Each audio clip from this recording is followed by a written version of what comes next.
Hey guys, welcome back. So today's video we're going to be talking about this right here, which is a Williams passenger car set. So if you're not familiar with Williams, we're going to talk about why you might want to pick up something like this.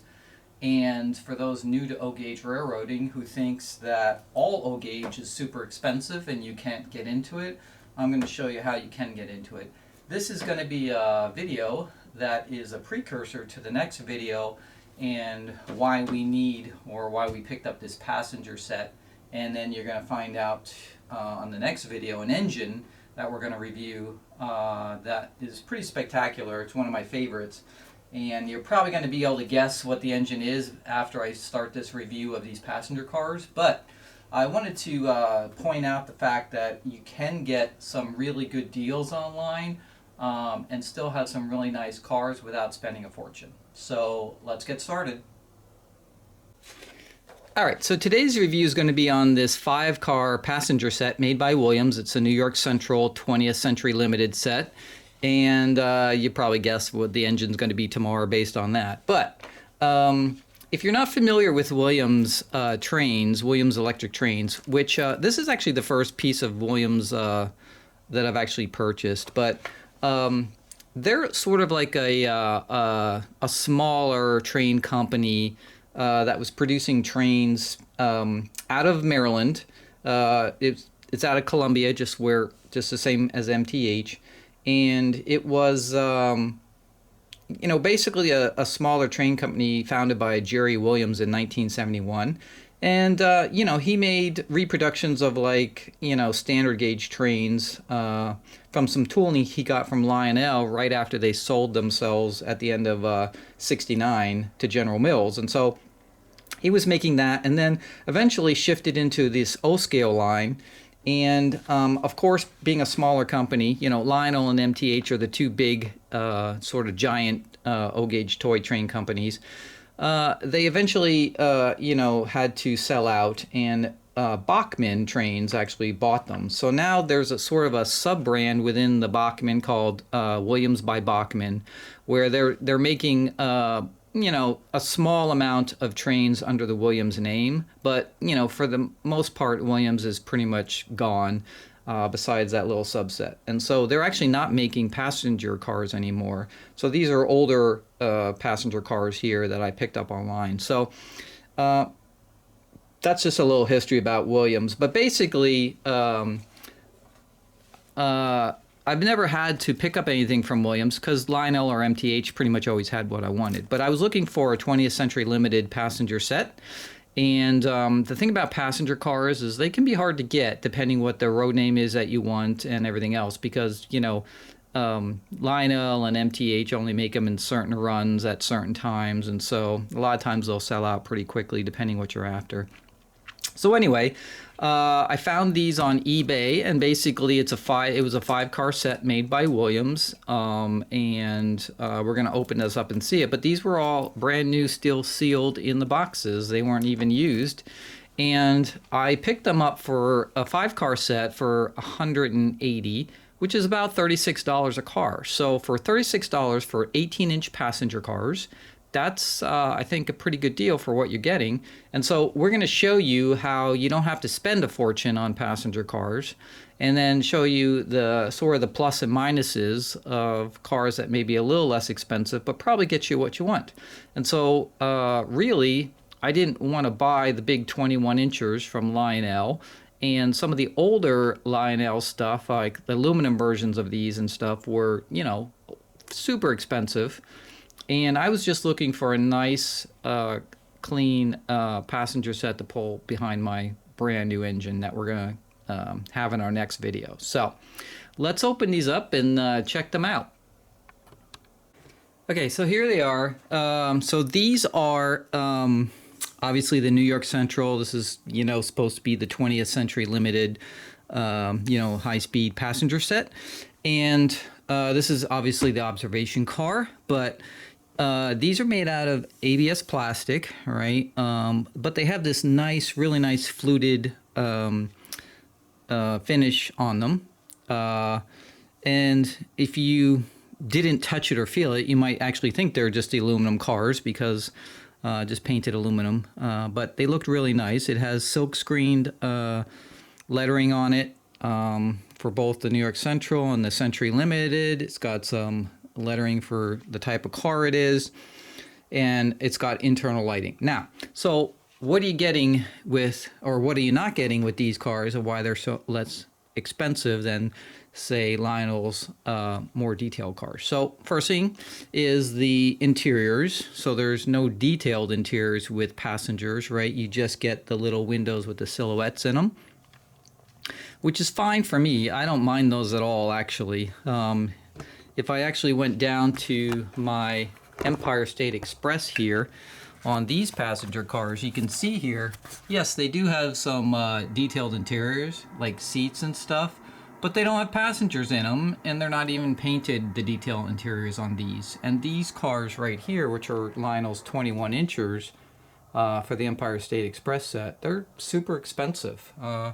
And they look like aluminum, even though these are also ABS plastic. So, but you'll see a couple of differences here. So first of all, that's the first thing. So obviously you don't have the detailed interiors, so they're saving money on that. The other thing is on the trucks. The trucks are molded in details. So they are die-cast trucks, but they're just molded in details on these particular trucks. Whereas if I go down to the super expensive Empire State Express ones, you can see we actually have real springs in here, and you can see the massive amount of details on these trucks, right? So yes, there's a difference in there, but honestly, when these things are running around the layout, are you going to notice or see that? No, you're not. So they do have detail in them, so don't get me wrong, but they're just not individually separate parts. So that's the other thing. And then if I sort of take these apart here, you can see on the ends, you do have detailed ends on it for the doors and things like that. These doors do not operate. They're just molded in. The doors on the Empire State Express, for example, do operate, but how much are you taking your finger and pushing the door open and closed? I mean, it's a nice little feature, but is it necessary? Not really. They do have operating couplers on here, so that's all the same as any other train in Lionel. But they don't have the little vestibules in between here, so you don't see that for between the different passenger cars. But other than that, if you want a basic, really nice looking passenger car, then this is a nice set to get. They're very well made. So they're not junk trains either. Williams had a pretty tight quality control process. So you can see I've got the coach car, another coach car here, and then we have the baggage car in the front here. So a lot of times on these baggage cars, like on Lionel's or MTH, these doors will slide open and close. But again, not necessary. Like, how many times are you actually sliding open and closing your doors on your passenger cars? You're not. You're just running them around the track. So you get a nice 5-car set here for about $36 a car, which is a great deal. And I believe this was a 5-car set from Williams. And then they also, I think, made a 2-car add-on to this you can get. So I'll probably hunt that down just to have the additional 2 cars that go with this set. But really nice looking 20th Century Limited set. And so my main point of this video was that to show these Williams cars, and then also to make sure people that are new to O-Gauge realize that you don't have to always spend a fortune on everything. It is an expensive hobby, but you can find great deals. And especially on these. These were brand new, unopened Williams cars. Obviously, they haven't been made in years, so these are older stock. But somebody had them for sale on eBay, and I picked them up, and it's a fantastic deal, and it gets me exactly what I want for my new engine. Okay. So one other thing about the cars is the lighting in the cars. So because these are older cars, these don't have the LED lighting in them, right? They have the old incandescent bulbs. And I believe on these, they just have two, like one here and one here on the inside. So what does that do? Well, it kind of makes this area light up really bright, and this is kind of dim and then bright again. So you kind of see that.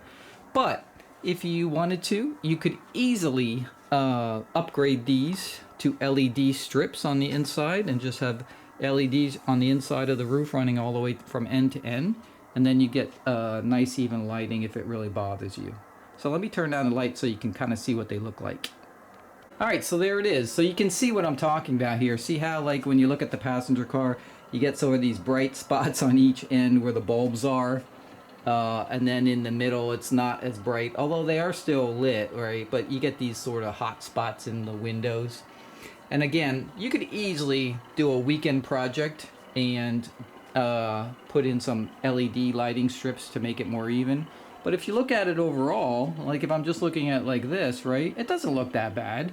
And if it's running around the track, you're really probably not going to notice those little hot spots. And even in real life passenger cars, you can get brighter and dimmer areas in the cars, right, as people turn lights on and off next to their seats. So it's perfectly fine. And again, the amount of money that you're saving on this set is pretty significant.